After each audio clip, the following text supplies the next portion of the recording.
తెలంగాణ రాష్ట్ర ప్రభుత్వం అన్నదాతలకు 2 లక్షల లోపు ఉన్నటువంటి రుణాలను అయితే ఆగస్టు 15 వరకు అయితే మాఫీ చేయడం జరిగింది. ఒకవేళ మీకు 2 లక్షల లోపు రుణం ఉండి మాఫీ కాకుండా అయితే ఈ వీడియో చివరి వరకు అయితే చూడండి. అదేవిధంగా 2 లక్షల పైన ఉన్నటువంటి రుణాలను కూడా తెలంగాణ రాష్ట్ర ప్రభుత్వం అయితే మాఫీ చేయనున్నట్లుగా సమాచారం. 2 లక్షల పైన ఉన్నటువంటి రుణాలను గనక మాఫీ చేస్తే ఏ విధంగా మాఫీ చేస్తుంది, ఒకవేళ మీకు గనక 2 లక్షల పైన రుణం ఉంటే మీరు అర్హులైతారా కాదా అనేటువంటి పూర్తి వివరాలను అయితే ఈరోజు మనము ఈ వీడియోలో తెలుసుకుందాం. మీరైతే చివరి వరకు వీడియో చూడండి. ఇంకా మీరు ఎవరైనా మన ఛానల్ సబ్స్క్రైబ్ చేయకపోతే వెంటనే సబ్స్క్రైబ్ చేసుకోండి. ప్రస్తుతం ఉన్నటువంటి కాంగ్రెస్ ప్రభుత్వం అయితే ఎన్నికల మేనిఫెస్టోలో చెప్పిన విధంగా 2 లక్షల లోపు ఉన్నటువంటి రుణాలను అయితే అన్నదాతలకు మాఫీ చేయడం జరిగింది. ఇప్పటి వరకు 22,22,807 మందికి అయితే రాష్ట్ర ప్రభుత్వం అయితే 2 లక్షల లోపు ఉన్నటువంటి రుణాలను అయితే మాఫీ చేసినట్టుగా రాష్ట్ర ప్రభుత్వం చెప్పడం జరిగింది. ఇందుకోసం గాను అంటే ఈ రుణమాఫీకి 2 లక్షల లోపు ఉన్నటువంటి రుణాలను మాఫీ చేయడానికి అయితే తెలంగాణ రాష్ట్ర ప్రభుత్వం అయితే 26,000 కోట్ల రూపాయలను అయితే కేటాయించడం జరిగింది. అదేవిధంగా ఇంకా 3 లక్షల మంది అన్నదాతలకైతే రుణమాఫీ జరగలేదని చెప్పడం జరిగింది.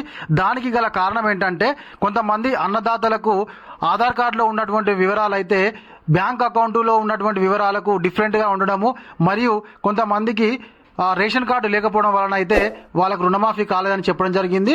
వారి కోసం కూడా స్థానికంగా ఉన్నటువంటి ఏఓలను ఏఈఓలను అయితే ఎవరికైతే రుణమాఫీ జరగలేదో వారి యొక్క వివరాలను అయితే సేకరించడం జరిగింది. వారి నుంచి అయితే ఒక అప్లికేషన్ ఫామ్ను అయితే ఫిలప్ చేయించుకొని స్థానికంగా ఉన్నటువంటి ఏఓ కానీ ఏఈఓలు కానీ తీసుకోవడం జరిగింది. వితిన్ 7 డేస్లో ఎప్పుడైతే మనం అప్లికేషన్ పెట్టుకుంటామో అప్లికేషన్ పెట్టుకున్నటువంటి 7 రోజుల్లోగా వివరాలను అన్నింటినీ సరిపోల్చుకొని మన అకౌంట్లో 2 లక్షల రూపాయలను అయితే వేయనున్నట్లుగా సమాచారము.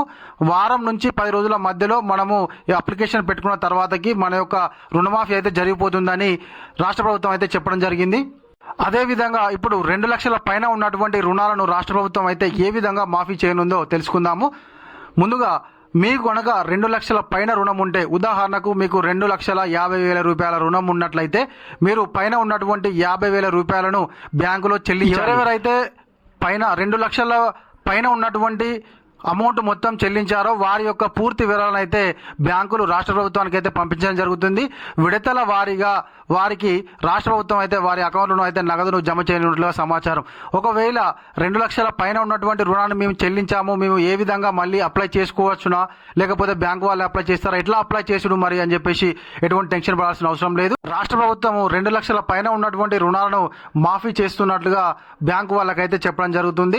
డైరెక్ట్గా బ్యాంకు వాళ్ళే మీ యొక్క పూర్తి డీటెయిల్స్ అయితే రాష్ట్ర ప్రభుత్వానికి పంపిస్తారు. రాష్ట్ర ప్రభుత్వము 2 లక్షల పైన ఉన్నటువంటి రుణాలను మాఫీ చేయడానికి సుముఖంగా ఉన్నట్లుగా సమాచారము. తప్పకుండా 2 లక్షల పైన రుణం ఉన్న అన్నదాతలు అయితే టెన్షన్ పడాల్సిన అవసరం లేదు.